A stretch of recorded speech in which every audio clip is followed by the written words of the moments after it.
Home. Chapter 60. A Miraculous Ladybug Fanfiction written and narrated by Mira Rose. Video edited by T.S. If you have not heard the previous 59 parts of this story, okay, fine. That's your choice. Don't forget to subscribe and smash that like button, and if I still have you, comment Intro Squad in the comment section below. Now then, please enjoy Home, Chapter 60. Adrian Graham de Vanley as Cat Noir. So, Alex said, finishing her drink, where were we? In the last 10 minutes, Cat Noir learned 3 things. First, Alia was studying abroad here in Japan. Second, Nino and his little brother Chris were flying out to spend a week with her during her break. And third, Alex, as Bunnix, had knocked him out cold, stolen the butterfly miraculous from him, even though the temple said it was his birthright to keep, and left him in a field in Hokkaido surrounded by crops and cows. Why? He asked, tightening his grip around the juice bottle she'd bought him. What do you mean, why? She raised an eyebrow, far too relaxed in her chair than she had any right to be. Those people you mentioned before. Dr. Sadness, the Invaders, Pain and Tears, Ignoblia, the evil sister of Majestica? We've never met them. We never defeated them, so this can't be the timeline you told us about years ago. But you've met Montserrat, have you not? Cat exchanged glances with Ladybug, then sighed. Yes, we have. While the future may not be set in stone, Kitty, even pebbles help chart the river's course. Besides, I haven't met those guys yet in this time. In this time? He repeated. You're saying you're from the future? Ladybug cut in. Alex laughed. You didn't put that together from the whole team leader bit? Cat noticed Ladybug tighten her grip under the table and decided to step in. So what? You want us to return to Paris together? Who are Ladybug and Cat Noir if they aren't together?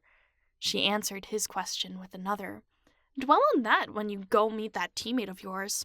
Well, teammates. The Miraculous. Ladybug held out her hand. It's not yours to keep, no matter what future me says. Oh, for sure, little bug. Alex reached into her vest and froze, feeling around. No, she didn't.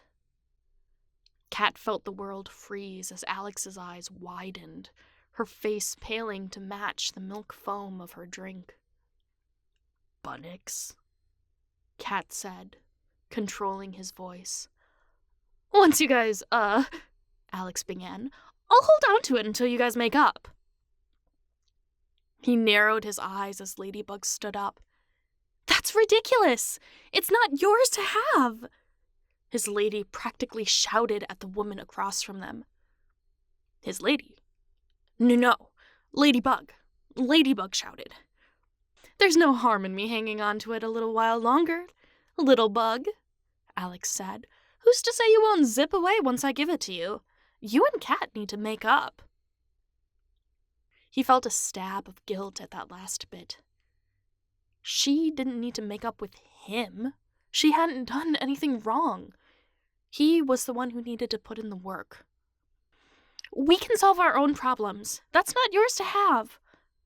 But is it yours to keep?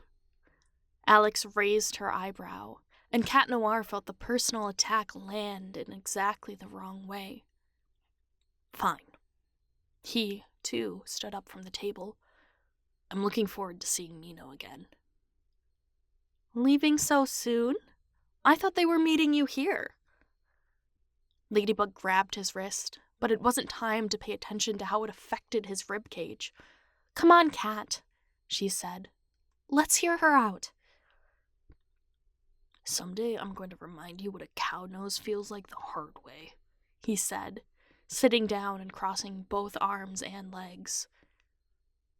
A chill ran down Kat's spine, and he reached out to squeeze Ladybug's thigh only to see her staring at him. "You feel it too?" she whispered. He nodded, slowly reaching for his baton without letting go of her.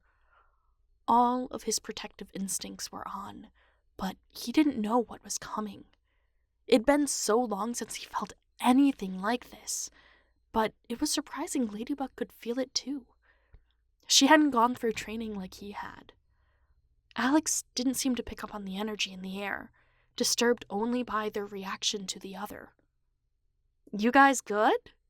Alex asked, turning around to look at the nothingness they scanned. "Are we?" Ladybug asked, turning to him. Kat adjusted his grip on his baton, not answering. This was a far more malicious use of a miraculous than his father ever attempted. This was someone who wanted to hurt for power, not a crime of passion. Despite years of dealing with fury, both at and from his father, the butterfly miraculous hadn't ever felt like this. "Watch out!" he yelled, pulling Ladybug to him as he flipped the table just in time for it to take a blast, disappearing in a blink of light. "Kat!" she yelled, pushing him away to grab her yo-yo. Alex scattered like a bunny, and rightfully so. "What is—" He grit his teeth, blocking out her words as a silhouette stepped through a now-missing door. "Hey, hey, hey," the figure said, familiar in a way he couldn't pinpoint.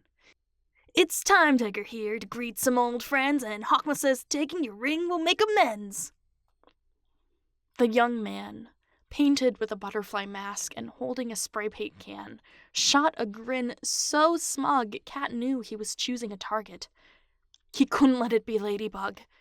Dashing for this time tagger, Cat Noir called out his cataclysm and stretched out his hand, reaching for...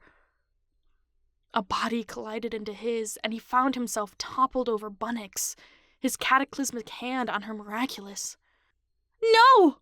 she yelled. "What have you done?" The words, even if she hadn't spoken them, tore him from the inside out. Again. He'd ruined it all again. Even after all that training, Cat Noir couldn't step it up. Name change or not, Adrian Graham de Vanley wasn't worthy of being a miraculous holder. Bunnix, forced into a detransformation, yelled something he couldn't discern and flipped him over. Her expression burned into his mind as she took a shot in his place and disappeared. No. No. No, not this. Not this again. Because of him. Again. This is what the monks warned him about. This is what Cat... Ladybug pulled him away with her yo-yo, taking him into his arms. "Get your head in the game!" "Ladybug, you've used her miraculous, so we don't have much time. Come on!" Unable to think for himself, Cat put his trust in Ladybug, stumbling in her grasp as they ran out of what was left of the cafe and into a seemingly random building on campus. "What's the plan?" he asked. "We can't stay here." "What?" "This is Time Tagger, remember? We have to be in Paris." "In Paris?" "Kalki," she began. "Wait, no." He caught her wrist. "I'm about to detransform anyway. Let me do it." "But..." "Fusing is exhausting. Please." "Please, let me not be a hindrance. Not this time." "Okay," she said, handing him the glasses she'd kept with her despite transforming. "I'm counting on you, Adrian." He nodded, putting them on. "Okay," he said, mentally preparing himself for the next sentence. "Let's go to Paris." Thank you so much for listening. If you're still watching, comment time tagger in the comment section below.